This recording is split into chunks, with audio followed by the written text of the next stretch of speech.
हा गोंदियाला ठरलेला होता, पण काही कारणांनी तो कार्यक्रम 11ला झाला आणि त्याच्यामुळे मी त्यांना 5:30ची वेळ दिली होती, पण आपण 4 वाजल्यापासून इथं उपस्थित आहात. मला इतके वेळ तुम्ही थांबलेला आहात त्याचं निश्चितपणे मला वेदना होत आहेत. मी सुरुवातीलाच मला उशीर झाला त्याबद्दल दिलगिरी व्यक्त करतो. आजच्या कार्यक्रमाला उपस्थित असणारे मंत्रिमंडळातील माझे सहकारी संजयराव बनसोडे ज्यांनी मला आग्रहपूर्वक या कार्यक्रमाच्या करता बोलवलं, ते आपल्या सगळ्यांचे सहकारी श्रीयुत शिवाजीराव पाटील कवेकर, सौभाग्यवती प्रतिभाताई पाटील कवेकर, तसंच विलासराव लांडे, दिलीपराव काळभोर, नाना काटे, राजू मिसाळ, संजय वाबळे, अरुण पवार, दिनकरराव जगदाळे, कपिल माकणे, अनु मोरे, मोरेश्वर भोंडवे, इथं उपस्थित असणारे अजित पाटील कवेकर, सौभाग्यवती आदिती पाटील कवेकर, रणजित पाटील कवेकर, काजल पाटील कवेकर, प्रिन्सिपल सौभाग्यवती कनिका आनंद, सगळ्या टीचिंग नॉन टीचिंग स्टाफ, उपस्थित सर्व माझे पालक, प्रतिष्ठित नागरिक, पत्रकार मित्र, जमलेल्या बंधू भगिनींनो आणि माझ्या तरुण मित्रांनो, आज जवळपास 550 कोटी रुपयाचे पिंपरी चिंचवड शहरामध्ये अनेक विविध भागात काही कामांची उद्घाटनं, काही कामांची लोकार्पणं, काही कामांची भूमिपूजनं मी आणि माझ्या सहकाऱ्यांनी दुपारपासून घेतलेली होती आणि एका ठिकाणी सभाही होती, त्याच्यामुळे थोडा वेळ लागलेला आहे. आज पिंपरी चिंचवडच्या रावेत परिसरामध्ये राईज इंटरनॅशनल स्कूलच्या नवीन इमारतीचं उद्घाटन झालं असं सुरुवातीलाच मी जाहीर करतो. आमचे माजी आमदार शिवाजीराव पाटील कवेकर, जे माझ्याबरोबर 95 ते 99च्या काळामध्ये विधिमंडळामध्ये आम्ही एकत्र काम केलं, त्यावेळेस त्याच्या आधीपासून 1983 सालीच सतत काहीतरी नवीकरणाचा शिवाजीरावांचा पहिल्यापासूनचा पिंड, आणि त्याच्यामुळे त्यांनी 83 साली ही स्वतःच्या जन्मगावी कवा, तालुका जिल्हा लातूर येथे माध्यमिक शाळा नसल्यामुळं तिथं 6 एकरामध्ये मागासवर्गीय मुलामुलींच्या करता वसतिगृह सहित माध्यमिक विद्यालयाला सुरुवात केली. आणि तेव्हापासून आजपर्यंत म्हणजे जवळपास 40 वर्ष पूर्ण झालेली आहेत. ही संस्था सातत्याने पुढे जाण्याचा प्रयत्न करते. लावलेल्या रोपट्याचं आता वटवृक्षामध्ये रूपांतर झालं, एवढा तो पसरलेला आहे. आज ह्या शाळेच्या JSPM ह्या शिक्षण संस्थेच्या 18,000 विद्यार्थी शिक्षण घेतात. ते काही लातूरमध्ये घेत आहेत, काही रेणापूरमध्ये घेत आहेत, काही पिंपरी चिंचवड आमचं प्राधिकरण इथं घेत आहेत, काही भोसरीला घेत आहेत, काही काळेवाडी राहटणीला घेत आहेत आणि काही आमच्या छत्रपती संभाजीनगरला घेत आहेत. शिवाजीरावांनी लावलेलं हे रोपटं, त्याला मनापासून प्रतिभाताईंनी साथ दिली आणि त्यांचेच मुलं अजित आणि रणजित ह्याच्यामध्ये अधिकची भर घालण्याचा प्रयत्न करतायत. त्यांच्या सुना तिथं अदिती आणि काजल ह्या पण त्यांना मनापासून सहकार्य करतायत. मित्रांनो, माझाही अनेक शिक्षण संस्थांशी संबंध आहे. रयत शिक्षण संस्था, तिथं 4.5 लाख विद्यार्थी शिक्षण घेतात. आपलं पुणे जिल्हा शिक्षण मंडळ, तिथं 95,000 विद्यार्थी शिक्षण घेतात. विद्या प्रतिष्ठान, तिथं जवळपास 35,000 विद्यार्थी शिक्षण घेतात. एक कृषीमूल शिक्षण संस्था आहे ज्याचा मी अध्यक्ष आहे, तिथं साधारण 2,000 विद्यार्थी शिक्षण घेतात. एक मौन शिक्षण संस्था आहे, तिथं 3,500 ते 4,000 विद्यार्थी शिक्षण घेतात. त्याच्यामुळे गेले अनेक वर्ष राजकीय जीवनामध्ये काम करत असताना ह्याच भागातल्या प्राधिकरणातल्या पिंपरी चिंचवडच्या जनतेने मला 91ला खासदार म्हणून निवडून दिलेलं होतं. मी आज राजू मिसाळ आणि माझ्या सहकाऱ्यांना म्हणत होतो, अजित गव्हाणे होते, मोरेश्वर त्या ठिकाणी भोंडवे होते की पूर्वी प्राधिकरणामध्ये एखादी जागा घेण्याच्या करता लाऊडस्पीकर लावला जायचा की इथं ही जागा द्यायची आहे, कुणाला घ्यायची का. 50 रुपये स्क्वेअर फीटनं जागा शिक्षण संस्थेच्या करता ह्या डी.वाय. पाटील इन्स्टिट्यूटला दिलेल्या आपण आहे. अर्थात त्यांनी त्याच्यामध्ये मोठं काम केलं आणि त्याच्यामुळे इथलं सगळं चित्र बदललं. ह्याच्याबद्दल दुमत असण्याचं काही कारण नाही. आता असणारे प्लॉट हे लिलाव पद्धतीनं दिले जातात. त्याच्यामध्ये काही कोटी रुपये, आताच रणजित मला सांगत होता की दादा इथं जवळपास 6 कोटी रुपये खर्च आला आणि भोसरीला काहीतरी 7 कोटी रुपये, भोसरीला 9 कोटी रुपये. म्हणजे एवढ्या किमती वाढलेल्या आहेत. ही क्रीडा नगरी, ही उद्योग नगरी, ही कामगार नगरी, ही अक्षरशः पुणेकर इथं कामाच्या धंद्याने यायची आणि राहायला पुन्हा नोकरीला पिंपरी चिंचवडमध्ये आणि परत राहायला मात्र पुण्यामध्ये. तेव्हाच माझ्या मनामध्ये असं आलं होतं की मी एक स्वप्न बघितलं होतं की या जनतेने मला खासदार केलं, तशी तुमची माझी ओळख नव्हती. 35,000चं लीड या विधानसभा मतदारसंघात मला मिळालेलं होतं आणि तेव्हापासून ठरवलं या शहराचा चेहरा मोहरा असा बदलायचा, अशी इथं कार्यकर्त्यांची टीम तयार करायची, अशा इथं सुविधा द्यायच्या, असं हे शहर करायचं की इतरांना पण हेवा वाटला पाहिजे. आणि आपण आता पिंपरी चिंचवडमध्येच जाऊन राहावं, तिथंच आपल्या मुलींना शिकवावं, तिथंच आपण फ्लॅट घ्यावा, तिथंच आपण त्या ठिकाणी काही व्यवसाय करावा. आणि तसं आता चित्र पाहायला मिळतंय. कारण इथं गंमत सांगायची म्हटलं तर अजितचा फ्लॅट सिंहगड रोडला आहे, परंतु त्याने इथं जागा घेतली, इथं राहायला आला. याचा अर्थ निश्चितपणे आपलं शहर अतिशय चांगल्या पद्धतीनं सगळ्या सुविधा देत आहे. मधल्या काळामध्ये माझ्यासारख्याला थोडंसं 92 पासून 2017 पर्यंत मी ह्या शहराचं नेतृत्व करत होतो. 17ला थोडेसे माझे कमी नगरसेविका निवडून आले. परी देखील पालकमंत्री म्हणून मी नेहमी या शहराला किंवा आज पण अनेक महत्वाचे प्रश्न मार्गी लावण्याचं काम मी केलं. मी त्याचा उल्लेख मगाशी सांगलीच्या सभेत केला, त्याच्यावर तुमचा सगळ्यांचा वेळ घेत नाही. पण हे शहर अधिक चांगल्या सुविधा युक्त कसं होईल ह्याच्यामध्ये आमच्या मराठवाड्यातले इतर भागातले पण लोक येऊन शिवाजीरावांनी JSPMच्या धर्तीवर जशी संस्था काढली, जसे स्कूल इथं काढले, CBSE ची व्यवस्था केली आणि ह्याच्यामध्ये जेवढं दर्जेदार शिक्षण देऊ तेवढे पालक आपल्या मुलाला मुलीला तिथं टाकण्याच्या करता पुढे येत असतात. मी आता थोडंसं आतमध्ये फिरून पण बघितलं. उत्तमातली उत्तम सेवा देण्याचा, सुविधा देण्याचा प्रयत्न रणजित आणि त्याची सगळी टीम इथं करतेय. त्याच्यामध्ये लोकांचा कल पण आपल्या मुलाला, पाल्याला हा इंग्रजी माध्यमाच्या शाळेमध्ये टाकायचा वाढलेला आहे. आम्ही त्याचा अनुभव घेतोय.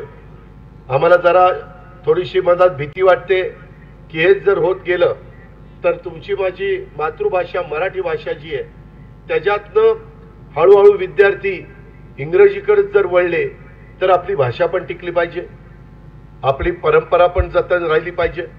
त्याच्यामध्ये दीपक केसरकर आम्ही सगळ्यांनी कंपल्सरी कुठली शाळा असले तर त्याला मराठी हा विषय कंपल्सरी करायचाच.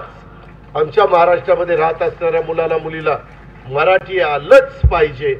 ती मातृभाषा पुढच्या पिढ्यानपिढ्या टिकली पाहिजे. अशा प्रकारचं साधारण नियोजन मित्रांनो आम्ही केलेलं आहे. त्याच्यामध्ये आणखीन काही गोष्टीची भर घालण्याचं पण काम आम्ही करतोय. आज मी ज्यावेळेस वेगवेगळ्या ठिकाणी जातो, मला विलास लांडेंच्या पण शिक्षण संस्था आहेत, ते पण चांगली चालवण्याचा प्रयत्न करतायत.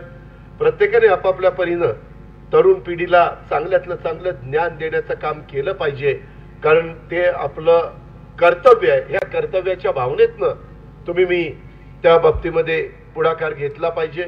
आज शिवाजीराव आणि आमच्या प्रतिभाताईंनी हे चांगल्या प्रकारे गेले 40 वर्ष संस्थेचे अध्यक्ष देखील शिवाजीरावचे आणि आपलं शैक्षणिक लक्ष अध्यात्म, विज्ञान, उद्योगावर आधारित शिक्षणाच्या द्वारे एक तेजस्वी विद्यार्थी घडवण्याचं काम ह्या संस्थेच्या माध्यमातून होतं. मी फार बारकाईनं बघत होतो.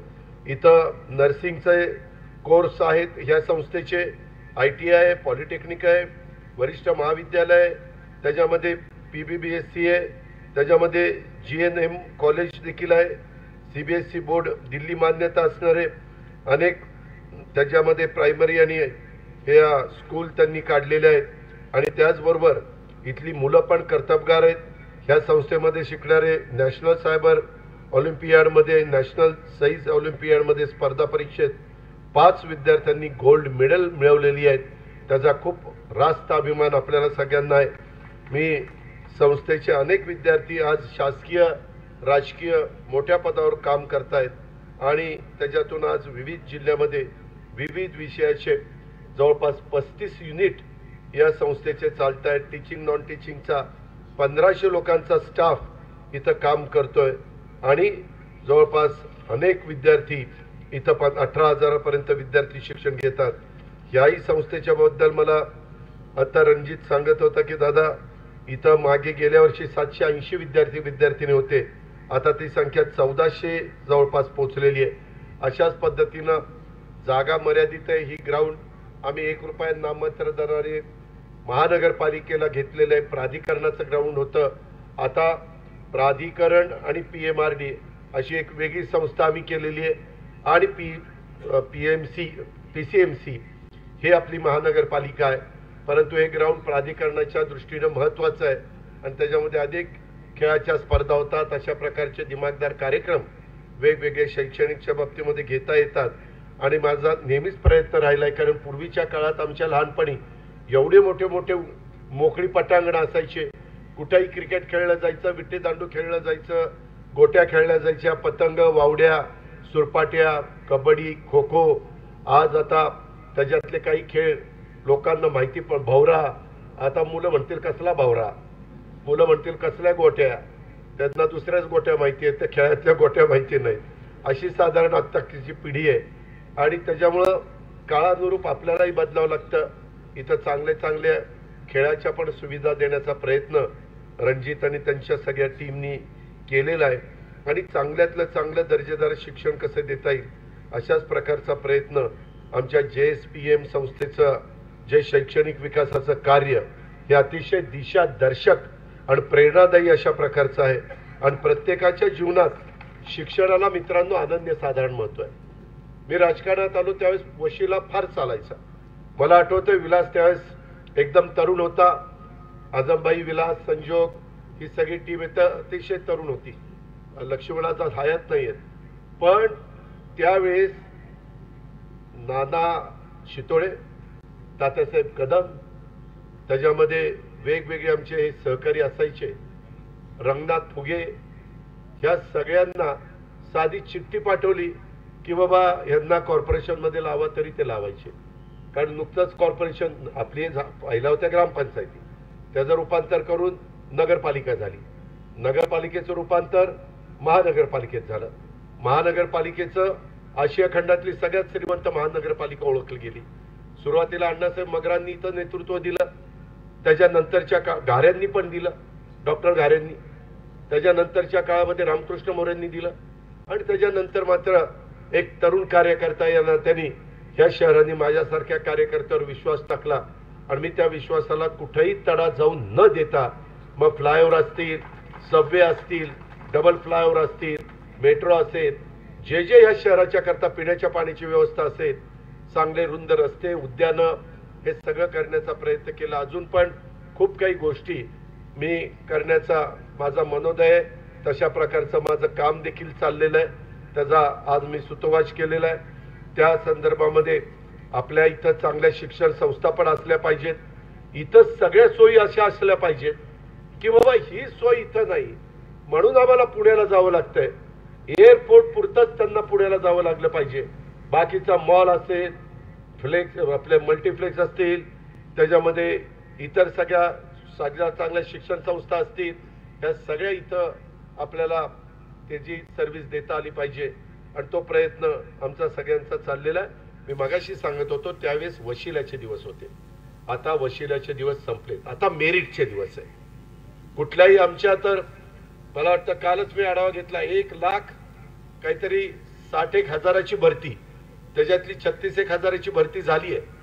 त्याच्यामध्ये भरती करताना आम्ही टाटा कंपनीला देतो, आम्ही चांगल्या चांगल्या कंपन्यांना भरती देतोय, भरती करायची अधिकार देतोय, परंतु कधी कधी पेपर फुटीच्या बातम्या तुम्हाला वाचायला मिळतात, त्याचा आमचा दोष नसतो. आता नरेंद्र मोदी साहेबांच्या नेतृत्वाखाली जे केंद्रातलं सरकार आहे त्यांनी एक बिल पास केलेलं आहे की जे पेपर फुटी किंवा असले प्रकार करतील त्यांना शिक्षा आणि दंड असं दुहेरी केलेलं आहे. त्याच्यामुळे आता तिथं कुठंतरी अंकुश बसेल आणि हा अंकुश बसून मेरिट मधले असणाऱ्या माझ्या विद्यार्थी तिथं, त्याच्यामुळं पूर्वीच्या काळामध्ये मोठ्यांच्या मुलांनाच नोकऱ्या मिळायच्या वशिल्यामुळं तो काळ फार पूर्वीचा. आता मात्र गरिबाच्या पोटी जन्माला आलेला एखादा मुलगा किंवा मुलगी असेल आणि त्यांचं मेरिट असेल आणि एखादा श्रीमंताचा मुलगा असेल मुलगी असेल आणि मेरिट नसेल तर त्या गरिबाच्या मेरिट असणाऱ्या मुलाला आणि मुलीलाच नोकरी मिळते. हा बदल झालाय. जगामध्ये बिल गेट्स श्रीमंत नव्हता, त्याचे आईबाप श्रीमंत नव्हते, परंतु बिल गेट्सनी एवढं काही काम करून दाखवलं आयटी क्षेत्रामध्ये की तो आज जगामधला श्रीमंत झाला. तशा प्रकारे आपल्याला पण आता मगाशी मला जी मुलगी इथं आली होती तिचं नाव मी मगाशी विचारलं, ती कुमारी अश्विनी कदम होती, आता 3री मध्ये शिकणारी. त्यामध्ये तिच्या वडिलांनी कदम फॅमिली अमरावतीची, पती पत्नी अमरावतीहून आपल्या इथं आले आणि इतकं सुंदर मूर्ती पांडुरंगाची आणि रुक्मिणीची त्यांनी तयार केली. खरोखरीच आपल्या अनेक भागात महाराष्ट्राच्या अनेकांच्या अंगामध्ये कला आहे, फक्त त्याला आपण संधी दिली पाहिजे आणि ती संधी आता वेगवेगळ्या माध्यमातून मिळते. वेगवेगळे जे चॅनल आहेत त्या चॅनलच्या माध्यमातून पण जे कार्यक्रम होतात, मराठी कार्यक्रम, हिंदी कार्यक्रम, त्याच्यातनं पण वेगवेगळे कलाकार पुढे येतात. हे पण आपण पाहतोय. शाहरुख खान आज सुपरस्टार म्हणून ओळखला जातो, बादशाह म्हणून म्हटलं जातं, परंतु तो आला हा एका मालिकेतनच पुढे आलेला एक कलाकार आहे. अशा पद्धतीनं अनेकांना संधी मिळते, फक्त त्याच्यामध्ये कर्तृत्व असावं लागतं, त्याच्यामध्ये स्पार्क असावा लागतो. ही गोष्ट पण आपण सगळ्यांनी या निमित्तानं लक्षामध्ये घ्या आणि त्याच्यामुळे प्रत्येकाच्या जीवनामध्ये शिक्षणाला अनन्यसाधारण अशा प्रकारचं महत्त्व आलेलं आहे. आपल्या शिक्षणामुळेच व्यक्तीला पुरोगामी सत्यशोधक पद्धतीचे विचार करण्याची सवय ही लागते. शाहू फुले आंबेडकरांनी देखील शिक्षणाला त्या काळात अनन्यसाधारण महत्त्व दिलं, सावित्रीबाई फुलेंनी दिलं. ही पण बाब आपल्याला विसरता येणार नाही.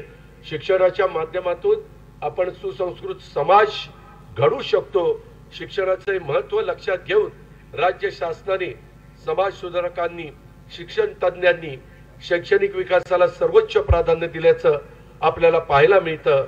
आपला देश, आपला समाज हा सुखी, समृद्ध, सुसंस्कृत घडवायचा असेल तर त्यासाठी शिक्षण हाच एकमेव उत्तम उपाय आहे. चांगला माणूस, चांगल्या समाजाच्या जडणघडीत शिक्षणाला पर्याय नाही, हे आपण सगळ्यांनी लक्षात ठेवलं पाहिजे. चांगल्या शाळा, चांगल्या शिक्षक, चांगल्या शिक्षण संस्था, चांगले विद्यार्थी विद्यार्थिनी आणि चांगले पालक यांच्या सहकार्यातूनच ही शिक्षण चळवळ यशस्वी होते. असं म्हणतात की शिक्षण हे वाघिणीचं दूध आहे, ते ज्याला मिळेल तो गुरगुरल्याशिवाय राहणार नाही. याचाच अर्थ शिक्षण हे माणसाला विचार करण्याची ताकद देतं, अन्यायाविरुद्ध लढण्याचं बळ देतं. चूक आणि बरोबर यातील फरक समजावून घेण्याचं शिक्षण एक महत्त्वाचं माध्यम असतं. शिक्षणामुळे ज्ञान मिळतं, भान येतं, श्रमाचं मूल्य आपल्याला कळतं. गुणवंत, ज्ञानवंत, प्रज्ञावंत आणि प्रतिभावंत होण्याबरोबरच चारित्र्य संपन्न व्यक्तिमत्वाच्यासाठी शिक्षणाची अतिशय गरज आहे. प्रत्येकाला चांगलं दर्जेदार शिक्षण मिळावं, आव्हान पेलण्याच्या करता त्याला आपण सक्षम करावं, अशाच प्रकारची भावना आहे. आणि शिवाजीराव कवेकरांनी ज्यावेळेस 83 साली ही संस्था त्याच्यामध्ये काढण्याचा प्रयत्न केला, त्यावेळेस हे सगळं होण्यापाठीमागचं एकमेव कारण त्यांच्या मागं प्रतिभा होती, म्हणून हे सगळं घडलं. हे पण आपल्याला विसरता येणार नाही. आणि त्याचमुळं हे सगळं आज आपल्याला पाहायला मिळतंय. मराठी, इंग्रजी या दोन्ही भाषांचं ज्ञान आपल्याला सगळ्यांना असणं आवश्यक आहे. विद्यार्थी चारित्र्य संपन्न होण्यासाठी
आपण यशस्वी केली. यापैकी बहुतांशी ग्रामीण भागातल्या शाळेत शिकून मोठं झालेली हे विद्यार्थी ते आपण लक्षात घेतलं पाहिजे. ग्रामीण भागातील शाळांना गुणवत्ताधारक विद्यार्थ्यांची एक गौरवशाली परंपरा आहे. ही परंपरा टिकवण्याच्या करता आपण पुढे नेण्यासाठी काम आम्ही केलं पाहिजे आणि आपण करतोय याचा आपल्याला अभिमान आहे. नुकतंच आपल्या पुण्यामध्ये बाल वैज्ञानिक प्रदर्शन आपण भरवलं. त्यात देशभरातील विद्यार्थी सहभागी झाले. त्यांनी प्रदर्शित केलेल्या प्रयोगामधून भविष्यातील वैज्ञानिकांचं दर्शन घडणारे काळानुसार शैक्षणिक बदल देखील हवेतच. पूर्वी आमच्या लहानपणी 11वी PDFY-SYTY होतं. 75 ला 10वी 11वी 12वी FY-SYTY आलं. आता त्यालाही खूप वर्ष झाली. आता आम्ही पण त्याच्यात बदल करतोय. जसं कॉलेजेसला न्याय काढलेलं आहे तसं ह्या हायस्कूल करता पण तशाच पद्धतीनं काही आणण्याचा आमचा प्रयत्न आहे. कारण काही नुसते संस्था काढायच्या म्हणून काढल्या. त्यांना विचारलं ना, मी काही कार्यकर्त्यांना विचारतो काय करतो रे, काय रे दादा 2-3 शाळा आहेत आपल्या. म्हणजे नाही, आपण शाळेचा प्रमुख आहे तिथं, ते 2-3 शाळा चालवतो. त्याच्यात हा असतो अध्यक्ष. शिवाजीरावांचं तसं नाही, त्यांनी त्यांना लावून घेऊ नये. त्यांची बायको असते तिथं मुख्याध्यापिका, मुलगा असला की तो असतो तिथं शिक्षक, सून आली आदिती आणि काजल सारखी ते असतात शिक्षिका. घरामध्ये एखादा बेवडा बिवडा जरा कमी शिकलेला असेल तो इथं असतो क्लार्क. सगळं खानदान तिथं बसवलेलं असतं आणि शाळा चाललेली असते. ही असं काही ठिकाणी आहे. काही बाबतीमध्ये तर ते BEd DEd BPEdचं तर पेव फुटलं होतं. पत्र्याच्या शाळेत ती मुलं मुली भाजून निघायची, पण ह्यांची मात्र शाळा चाललेली असायची. असं करू नये. त्याचं बाजार करण्याच्या करता तुम्हाला संधी दिलेली नाहीये. विद्या हे इतकं पवित्र काम आहे. विद्या लोकांना देणं, ज्ञान देणं हे पवित्र काम तितक्याच पवित्रतेने आपण सगळ्यांनी केलं पाहिजे असं माझं आपल्याला सगळ्यांना सांगणं आहे. तरच विद्यार्थी चारित्र्य संपन्न होणार आहे. तरच ज्ञानाचा व्यवहारात उपयोग करण्याचं कौशल्य हे त्या पिढीला शिकता येणार आहे. ही पण बाब आपण सगळ्यांनी लक्षामध्ये ठेवा. त्याच्यामध्ये आपण उत्कृष्टतेचा ध्यास ठेवला पाहिजे. नैतिकतेचा कधीच विसर आपण पडून देता कामा नये. बांधिलकीचा वारसा कार्य पुढे नेण्याचा प्रयत्न हे जे शिवाजीराव आणि प्रतिभाताईंनी लावलेले ते रणजितनं, अजितनं, आदितीने आणि काजलनी हे सगळा वारसा पुढे नेण्याचा प्रयत्न केलाच पाहिजे. चांगले मित्र निवडले पाहिजे. वाईट संगतीपासून आपण जाणीवपूर्वक दूर राहिलं पाहिजे. हे आपल्या माऊलीचा आणि तुकाराम महाराजांची शिकवण आहे. व्यसनापासून आपण दूर राहिलं पाहिजे. नीट राहा पण फिट राहा. त्याच्यामध्ये गुणवत्तापूर्ण कौशल्यावर आधारित शिक्षणाच्या करता पुढाकार आपण घेतला पाहिजे. शिक्षण चळवळीत महापुरुषांचं योगदान हे कदापि आपण विसरू शकत नाही. नवीन राष्ट्रीय शैक्षणिक धोरणाची प्रभावी अंमलबजावणी ही आपल्याला आवश्यक आहे. ती आपण सगळ्यांनी केली पाहिजे. अशा पद्धतीनं खूप काही गोष्टी आहेत, पण वेळ पण बराच झालेला आहे. तुम्ही पण करायचा वेळ झालेला आहे. उद्या तुम्हाला असं वाटायला नको की आणि बाबा माईक घेतला की शिक्षक जसा तासभर मग शिकवतो असतो तसं हा तासभर भाषण करतो. त्याच्यामुळे मी आवर्त घेतो आणि या गेल्या कित्येक वर्षापासून जगाला कुशल मनुष्यबळ पुरवण्याचं काम आपला भारत देश करतोय. विकसित देशांना आजही कुशल मनुष्यबळाची आवश्यकता आहे. त्या देशांना अधिक प्रमाणात मनुष्यबळ पुरवण्याचं कार्य यापुढे देखील अखंडच सुरू राहील. मधी 5 लाख मुलं मुली जर्मनीनी जर्मन भाषा आली पाहिजे, आमच्याकडं पाठवून द्या, आम्ही त्यांना नोकऱ्या देतो अशा पद्धतीने सांगितलं. कुशल म्हणजे ITI सारखे कोर्सेस त्यांना केलेली मुलं मुली पाहिजेत. 5 लाख मुला मुलींची तिथं गरज आहे. आणि त्याच्याकरता आता आम्ही जर्मनी भाषा शिकण्याच्या करता वेगवेगळे